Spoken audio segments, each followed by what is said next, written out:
to another live stream. Today we are focusing on something crucial for every ambitious business owner, and that is how to get your team contributing to your profits.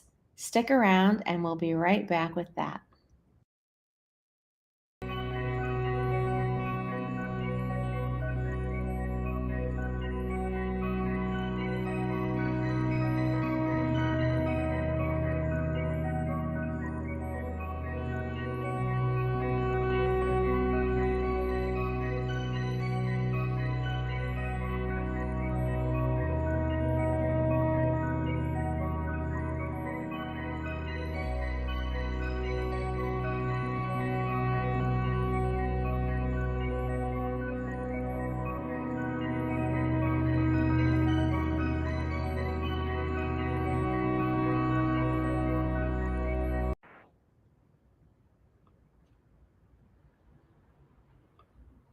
Hey everybody, and welcome to today's live stream. Really glad that you're here. I'm Deanna Maio, if we haven't met before, and I am the driving force behind The Vivid Woman.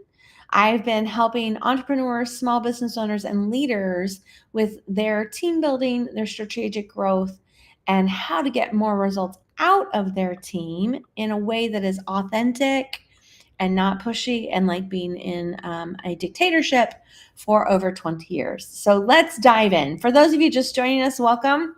We are discussing 4 essential steps to skyrocket your team's contribution to profits.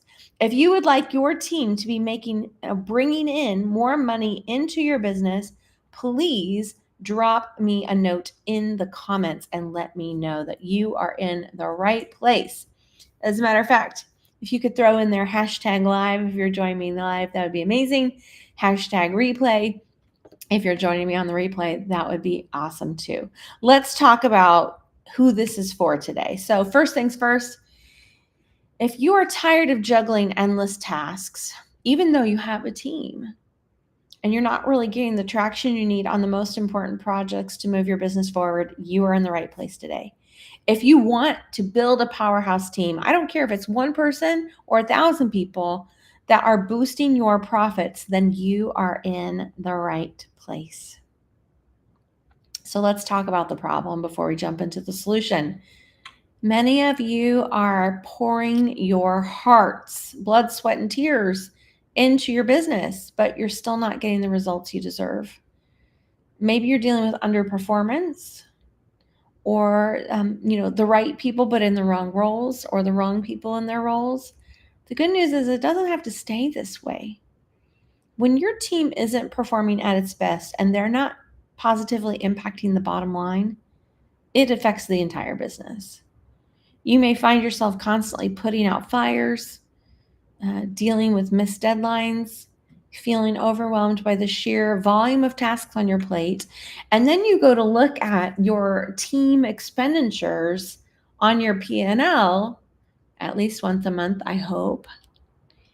And it just seems like you're spending a lot of money on team and not getting enough out of it. Well, then your stress levels are likely to go up and your business is going to suffer as a result of that too. So drop me a yes in the chat if you have ever felt stuck or frustrated trying to get your team to contribute more effectively to your business profits. All right, let's jump into the meat and potatoes of today's topic. Here are 4 essential steps to skyrocket your team's contribution to your profits. The first thing is you have to set clear goals and objectives for the business. This might sound really basic, but you'd be surprised how often it is overlooked. We get busy with the day-to-day. We change direction. We can be agile because we're not gigantic corporations. Or, if you're leading a team inside a gigantic corporation, you have some agency over your own team. But without a long-term vision, broken down into actionable milestones, your team doesn't know how to contribute to the bottom line. And that roadmap will guide you towards your goals. So I would love to know from some of you who are joining us, what's one long-term goal you've set for your business? Go ahead and share it in the comments. let us cheer you on and celebrate that with you, because just having that clarity can go so very far. And did you know that companies with clear written goals are 30% more likely to grow faster and reach those goals? When your team knows exactly what they're working towards and they can see how their role fits into it, your productivity and motivation can just skyrocket. Want to welcome Kathleen. Hi from Seattle. Kathleen, I miss the Pacific Northwest sometimes. This time of year in particular, when it starts to get really nice in the weather. Having lived in Portland for 23 years, I know Portland's not Seattle. Please don't anybody send me hateful emails. I love Seattle as well. All right, so let's talk about what we need to have in place next. Once we have these goals in place, once we have shared them with our team, yes, you can't just keep it to yourself. We need a plan to achieve them. So step 2 is to develop actionable strategies and tactics. So once you have these goals defined, I don't care if it's 30 days, 60 days, 3 years, 10 years, and you've shared them with the team, the next step is to develop a plan to achieve them. Because you can dream big, but without a plan to make those dreams a reality, you're not very likely to get there. So create a step-by-step plan from that goal, breaking it down into bite-sized pieces. Now, you don't have to plan out every single little step. I know sometimes that folks will tell me, gosh, if I have to plan out every single project detailed at this stage, things might change down the road. And that's true, they might. So just start with one. Break it down into bite-sized tasks that lead to that ultimate end game, and make sure that you are sharing that, and I would hope delegating some of that to your team. So I'm curious, how do you currently plan your business tasks? Do you use a specific tool or a specific method? Let me know in the chat. Here at The Vivid Woman, we use teamwork projects. There's a whole suite of products that come from teamwork, but I've been using teamwork projects. I think it's 15 years, like almost the entire time I've been in business for myself. And part of that is because I have a background in project management, and without a tool, a tool could be a piece of paper and a pencil, right? It could be a spreadsheet, but without a tool to be able to communicate those things and everyone sees what's done, what's not done, I don't think I could do all that I do. And when you put your plans in action, you're 60% now more likely to achieve your goals. So before, just defining the goal, you were 30% more likely to achieve it. Now with a detailed plan, you're 60% more likely to achieve it. Basically, a clear plan helps everybody avoid overwhelm and keeps everybody on track. Would you agree? Yeah. All right, next step then, step number 3 is to align team efforts to those business objectives. This means everyone is on the same page and working towards the same goals. And one of the ways you can really make sure that this is happening is by having open, regular communication about the goals and how people's roles fit into the project, making sure everyone's aligned and working towards that common goal.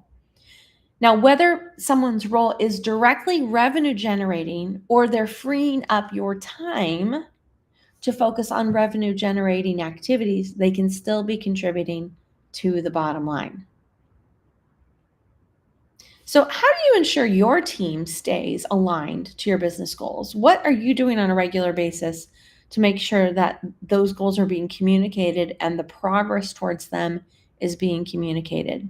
And I see a great question here in the chat from Kathleen. How is teamwork different from Asana? Not really much different. Most project management, task management tools are all about the same. They have different names. They come from different companies, but most of them have, the same features.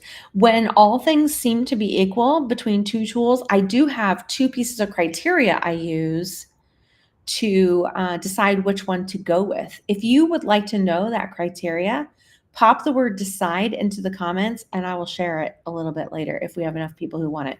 Don't want to bother you with stuff you don't need. All right, so let's talk about step 4. Actually, before we talk about step 4, let me share with you a resource, if I may, and that is my one-page delegation simplifier. That tool, you can get your copy by taking a picture of this QR code right here, or you can get yours right now at deanna.live/delegate. This tool will change your game because if you need something to be done in your business, you have got to delegate it, unless you do it yourself, which you can totally do if you want. But this can really help you get started transforming your business, moving it in the right direction. And it's not just about delegating more, but how to delegate effectively. And this will really streamline the process and stop or lessen the back and forth that happens after you delegate a task, whether that be by Slack or email or chat or what have you, the questions to make sure that your team member is clear. It's going to virtually eliminate all of those questions and streamline your process so they can contribute more effectively to the business. So you want to get your copy over at deanna.live/delegate. All right, let's talk about the 4th step in our process here. And then I will share my 2 bonus tips that I just thought of for Lola and Kathleen, and those of you that commented decide, because I can tell that's a juicy bit that you're going to want. I know, because it makes life so much easier for me. I want to make fewer decisions. I get decision fatigue. If you ever get decision fatigue in your business or in life, drop fatigue in the comments so that I know I'm not alone. And while you're doing that, here's tip number 4. Once you have the goals defined and shared with your team, once you have figured out the steps to reach them, and you have, anyone remember what step number 3 was? Made sure that the team efforts are aligned to it, then we need to monitor and adjust as needed. Our business landscape is changing. We may decide to pivot in one direction or another. We tweak who our ideal client is, and that may change the things that we're offering. And that's the beauty of being small. We can be like a jet ski. You know, big corporations, they're like a yacht and they need a gigantic team, and you got to communicate the direction the yacht's going. And it takes a lot longer for them to turn. But we can be jet skis. We can be agile. We can be flexible. And you can stay agile and responsive to changes in your business environment and be ready to pivot when you're reviewing these goals on a regular basis, weekly, monthly, quarterly, and the progress around them. And really, if you have a tool in place like teamwork, like Asana, that's much easier to do. And when businesses regularly review and adjust their strategies, they are 45% more likely to stay ahead of their competitors. Now, I know many of you are probably not thinking about competition, and I don't need you to, but I want you to know there might be somebody else out there who is being more agile, and they can pivot, and they're keeping their eye on their goals, and their team can come along on the ride with them. But if we're not communicating these things with our team, they get sort of left in the dust. That does not build trust. It does not build productivity. And it certainly doesn't build ownership of my role, because if you can't bother to communicate with me how you see my role fitting in, why should I care? I know that might sound harsh, but it's true. And when you do these 4 steps I've shared with you today, you're going to see profits go up, because you're going to notice when someone's work and responsibilities isn't aligned to reaching your goals for launching a new program, for getting more clients on board, for building more leads, for building more joint venture partnerships, whatever it might be. Clear goals and actionable strategies lead to smoother operations and less wasted time. And less wasted time means more productivity. If you pay people hourly and not on a retainer, less wasted time means you're saving money, because you're not getting billed for work done twice or 3 times because it wasn't done right in the first place. Doesn't that sound like a good value, only paying for it once? When your team members understand their impact and they're aligned with the business goals, their empowerment soars, because now they're a part of it, right? I'm just not hired to do data entry. I'm not just hired to do this, but I'm a part of making this mission that is bigger than me, bigger than all of us happen. And you see nonprofit organizations doing that really well with their constituency. And that's something as for-profit businesses we could probably do better at. And these strategies are not just designed to bring you short-term success, but they will help you have long-term sustainable growth. And who doesn't want that? All right, so before I share my 2 tips on how I decide what tool to choose, I just want to remind all of you, if you don't have a copy yet of the one-page delegation simplifier, what are you waiting for? Don't you want delegating to be more simple, more effective, where you don't have to answer 10 million questions after you delegate a task and have that back and forth that keeps you distracted from doing the money-making and strategic activities in your business that only you can do? Head on over to deanna.live/delegate, or take a picture of the QR code here and it'll take you right to the page. All right, so bonus tip time. When all things are equal between 2 tools, now I'm not saying exactly equal. Obviously, Teamwork has a different user interface than Asana is going to have, than Trello has, than Monday has. But when the features seem to be about the same, it's actually 3 things that I use to decide. I just realized that. Okay, the first one is the user interface. Can I find what I'm looking for quickly and easily? The second is, and this is the big one, it's not price, though price is one of the things on the list. What is the availability, the delivery mechanisms, and the quality of the support? So, availability. Do they have support available 24/7? Maybe just Monday through Friday? What time zone? So how quickly can I get an answer? How does the chat or how does the support get delivered? Do they have chat? Do they have telephone? Is it only by email? Do they even have support? Is it just a knowledge base with articles or maybe video tutorials? I was looking at something recently and it was almost all video tutorials. And I was like, this is going to take me way too long to find my answers, because I have to start every video and figure out if they're talking about the thing I actually need them to talk about, because they were not well labeled in their interface. That is not going to work for me. And then the third thing is price. So interface is the first one. The quality of, the availability of, and the delivery mechanism for support. And third is price. And here's the thing. Sometimes I see people just completely agonizing over what tool to choose. Well, you can choose that if you want. You can choose agony. I wouldn't, but that's up to you. What I would choose is this. I can try something and change my mind later. The only thing not reversible is death. Choosing a project management system is not even close. So choose one, give it a try for a little bit, maybe use it for one project, not dump all your projects in there, or choose a small subset of your team, just try out the new tool before you roll it out to everyone else. And then you can make a decision. Do I stay with it or do I go? Do I stay or do I go now? Anyone know that tune? You know, it's the curse of being a singer. Everything I say or hear is usually a song lyric. Hopefully you like it. If you don't, click off and I'll see you some other time. Because I'm just going to be me. I gotta be me. I gotta be me. All right, friends. Thank you for joining me today. Remember, success is fully within your reach. Having your team contribute to your profits is fully within your reach, even if they are not in a revenue generating role. And with the right strategies and support, you can achieve anything. I want to encourage you to stay tuned for more insights and inspiration. And until next time, keep striving for greatness and for goodness, and never stop chasing your dreams.